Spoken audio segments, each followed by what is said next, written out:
Good morning. It is currently 6:37 a.m. on Wednesday, March 11th, 2015. I'm Christiana Ellis and I just got up. This is 5 more minutes. I have my camera turned a little bit, as you can see, because got a little dog observing. Yeah. So, what I thought I'd talk about today is a little bit more on Lock-In by John Scalzi. I wouldn't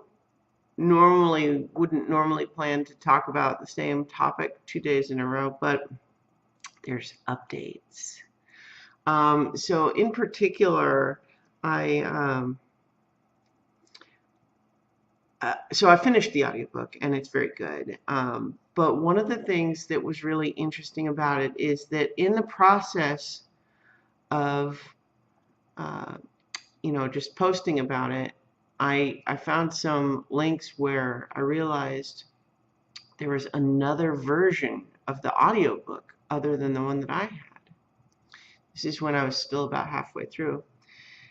The one that I had was narrated by Will Wheaton, but the other one was narrated by Amber Benson.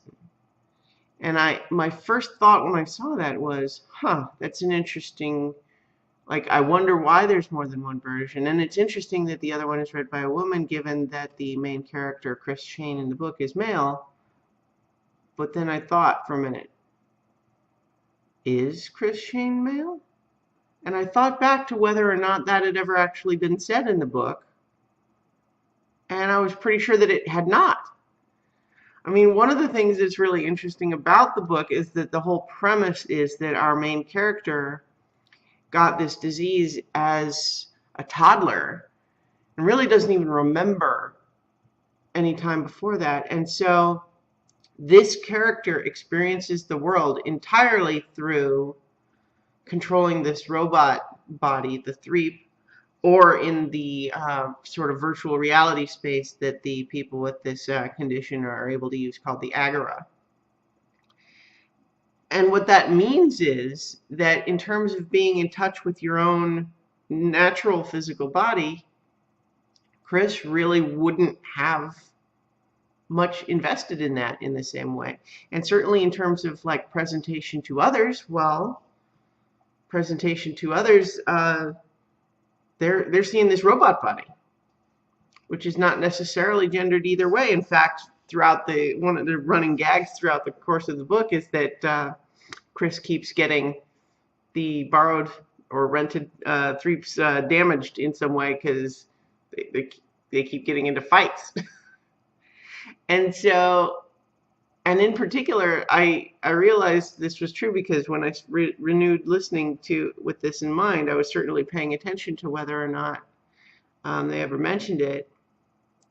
And there was certainly a scene where the other characters would have found out because, there's times where the body is in the room, or there's a bit when Chris brings their human partner into the virtual reality space, even though a healthy person or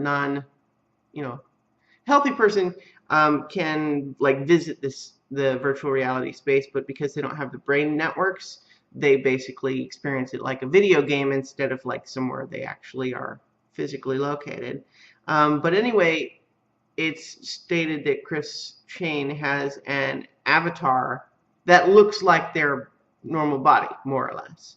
And so the partner looks at him and said, "Oh, I wouldn't have thought," but then doesn't actually specify what's different than what they expected. And so I thought that was really interesting to think about. And then of course, once I started looking up to confirm my suspicions, I realized this was something that a lot of people had written about already. So I was just behind the curve there, having not been following the book. I follow John Scalzi on Twitter, but I don't know, somehow I just missed these discussions.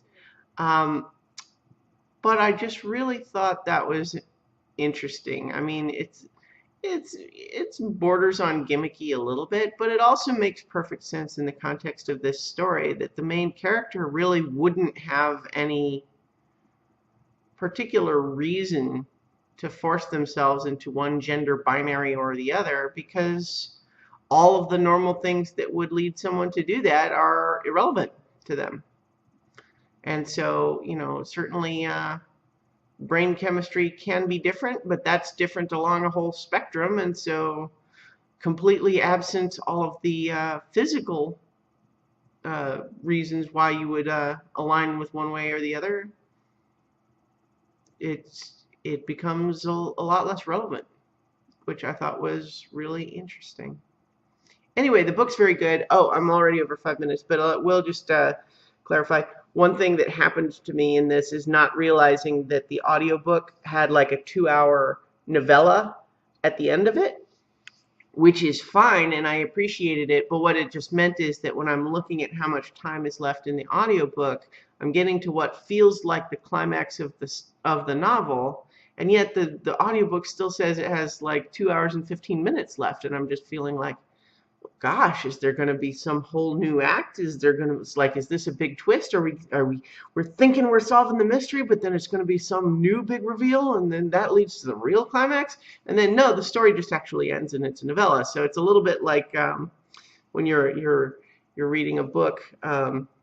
There are so many pages left, and you're just feeling like you can't be nearly at the end yet, but then you realize that's just like appendices or something. So I don't think I've ever had that happen to me with an audiobook before. Anyway, that's 6.5 minutes now, so I'll leave it there. Remember, you can always find everything I do at christianaellis.com, including now the audio version of my 2015 Oscar Marathon Wrap-Up. It's now over at that site, and remember, too, that I have other projects like Nina Kimberly the Merciless, my comic fantasy novel, and Space Casey, my science fiction comedy radio play. And those are available over there as well. So, thank you for listening / watching, and I will talk to you tomorrow for 5 more minutes.